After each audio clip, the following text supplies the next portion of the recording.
आप मुख्यमंत्री रहे, 15 साल मुख्यमंत्री रहे, आप कैसे देखते हैं, क्या चांसेस हैं आपकी पार्टी के कि आप इस वक्त की सरकार को चुनाव हरा पाएं, या कोई भी वोटर छत्तीसगढ़ का भारतीय जनता पार्टी को वोट करे, वो क्यों करे, क्यों चुने हम आपको? भारतीय जनता पार्टी को वोट क्यों करे? क्योंकि सबसे बड़ा कारण मुझे लगता है कि जो हालात में परिवर्तन आया है, 15 साल भारतीय जनता पार्टी विकास की गंगा बह रही थी, शांति का टापू बना हुआ था छत्तीसगढ़, देश और दुनिया में एक पहचान बनाने में सफल हुआ था, एक विकसित तेजी के साथ विकास करते हुए राज्य के रूप में। वो छत्तीसगढ़ आज भ्रष्टाचार का गढ़ बन गया है, अपराध गढ़ बन गया है। जितना करप्शन, जितना भ्रष्टाचार इस 4.5 पौने 5 साल में हमने देखा, हिंदुस्तान में मैं नहीं समझता इससे भी ज़्यादा कोई करप्ट सरकार काम कर रही हो जो छत्तीसगढ़ में भूपेश बघेल के नेतृत्व में सरकार काम कर रही। सारे क्षेत्रों का अवमूल्यन हुआ है। ये स्थिति बन गई कि कलेक्टर को अब कलेक्टिंग एजेंट कहने जाने लगा। ये भूमिका बदलते बदलते पूरे प्रशासन तंत्र को भ्रष्टाचार के जाल में बिछा दिया। क्यों बीजेपी को वोट दें, ये प्रश्न आपने किया है। छत्तीसगढ़ की जनता ये बात जानती है कि भारतीय जनता पार्टी को वोट क्यों देना। 15 साल की विकास यात्रा वो भूले नहीं है। 15 साल में जिस तेजी के साथ इंफ्रास्ट्रक्चर का डेवलपमेंट किया गया, करीब करीब छत्तीसगढ़ में सड़कों का जाल बिछाने का काम किया। 1200 किलोमीटर प्रधानमंत्री ग्राम सड़क योजना हुआ करता था, 22,000 किलोमीटर सड़कों का जाल बिछाने का काम किया। 30,000 अतिरिक्त नेशनल हाईवे, स्टेट हाईवे में सड़कों का जाल बिछाने का काम। 9,000 करोड़ का बजट हुआ करता था छत्तीसगढ़ का, 1 लाख करोड़ तक बजट हमने पहुंचाने का काम किया है।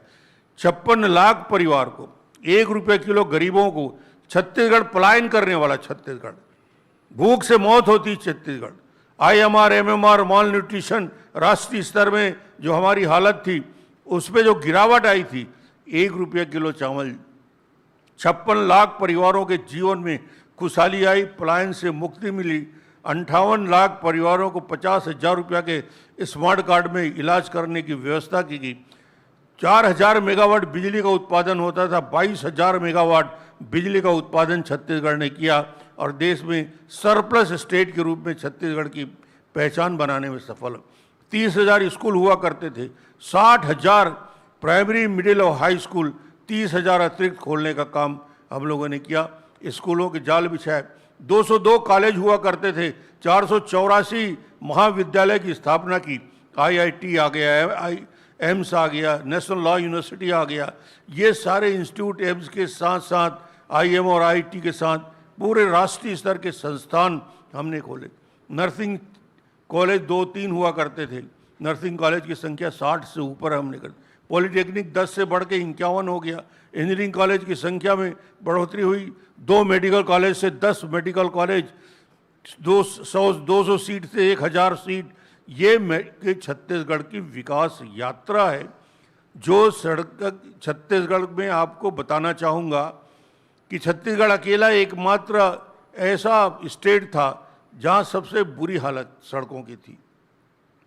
कांग्रेस के पूरे शासनकाल में सबसे उपेक्षित यदि कोई राज्य रहा था तो छत्तीसगढ़। वो सड़क, नेशनल हाईवे हमारे यहाँ मिट्टी का हुआ करता था। सड़कों में आज पूरे बस्तर से लेकर सरगुजा तक सड़कों का जाल बिछाने का काम किया। विद्युत उत्पादन बढ़ा, गांव-गांव में बिजली पहुंचाने का काम किया। तो ये छत्तीसगढ़ एक विकसित छत्तीसगढ़ के रूप में बनाने का प्रयास किया। और जैसे ही सरकार का परिवर्तन हुआ, आज चारों तरफ भ्रष्टाचार है। छत्तीसगढ़ की चर्चा किस बात के लिए हो रही? विकास के लिए चर्चा नहीं होती, डेवलपमेंट के लिए भूपेश बघेल की चर्चा नहीं होती। हिंदुस्तान के किसी कोने में चले जाओ, ED और CD की सरकार कहा जाता है। ये भूपेश की पहचान छत्तीसगढ़ की बनाई। छत्तीसगढ़ को, माता को अपमानित करने का काम किया। आज छत्तीसगढ़ की प्रतिष्ठा को धूमिल करने का काम। मुझे लगता है इस सरकार ने जिस प्रकार के घोटालों की श्रृंखला लाई, 2,000 करोड़ का शराब घोटाला, छत्तीसगढ़ मुझे लगता है कि हिंदुस्तान का पहला राज्य होगा जहां शराब के दुकान पे खुलेआम अवैध शराब 40%, बिना होल मार्क लगाए, बिना वेट किए, बिना एक्साइज ड्यूटी लगाए 40% अवैध शराब छत्तीसगढ़ में बिकता है। इसको प्रमाणित ED ने कर दिया। 2,000 करोड़ का घोटाला, 13,000 करोड़ का चार्जशीट। भूपेश जी पूछते हैं कि क्या किया ईडी ने? ईडी ने 180 करोड़ रुपया की संपत्ति जब्त की है। उन लोगों के पास संपत्ति जब्त की है जिनकी तनख्वाह 40,000 और 50,000 रुपया। करोड़ों की संपत्ति कहाँ से बनाए? ये पूरा का पूरा शराब माफिया का कुचक्र चल रहा है। ये छत्तीसगढ़ है, यहाँ पे 540 करोड़ का कोल घोटाला होता है। कोयले का एक बहुत बेहतर सिस्टम हमने बनाया था 15 साल में। कोयले का डीओ जो होता है, डिस्पैच ऑर्डर, हमने उसको ऑनलाइन करने की व्यवस्था की थी ताकि करप्शन से मुक्ति पाई जाए। वो ऑनलाइन व्यवस्था को समाप्त करके जैसे ही भूपेश बघेल आते हैं उसको ऑफलाइन कर दिया।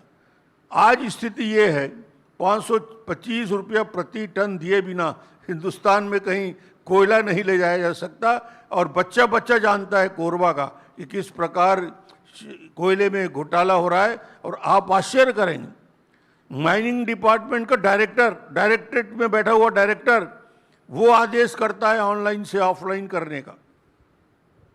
उसके खिलाफ कार्रवाई मामला दर्ज होता है, 7 महीने से जेल के अंदर बैठा हुआ है, पड़ा हुआ है, 7 महीने में जेल के अंदर है।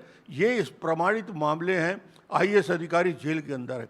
करप्शन की लंबी श्रृंखला छत्तीसगढ़ में इन्होंने किया। ये न केवल अकेले शराब घोटाला कर रहे हैं, बल्कि आज मैं कहता हूँ कि गांव-गांव में करप्शन, ये 1300 करोड़ रुपया का छत्तीसगढ़ में शायद पहली बार हुआ है। गौठान का घोटाला हुआ है। 600 करोड़ का राशन, जिस 1 रुपया किलो चावल देकर हमने, सुप्रीम कोर्ट ने कहा था छत्तीसगढ़ का पीडीएस सिस्टम हिंदुस्तान का सर्वश्रेष्ठ है, सबसे बेहतर पीडीएस सिस्टम हमारा है। उसी राज्य में आज पीडीएस में 600 करोड़ का घोटाला भूपेश के सामने होता है।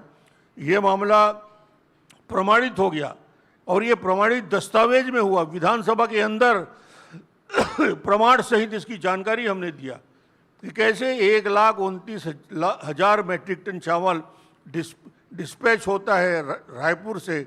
जिले में पहुंचते पहुंचते वो सिर्फ और सिर्फ 90,000 मैट्रिक टन पहुंचता है, बीच में 70,000 मैट्रिक टन का पता नहीं। ये भ्रष्टाचार के प्रमाणित मामले को लेकर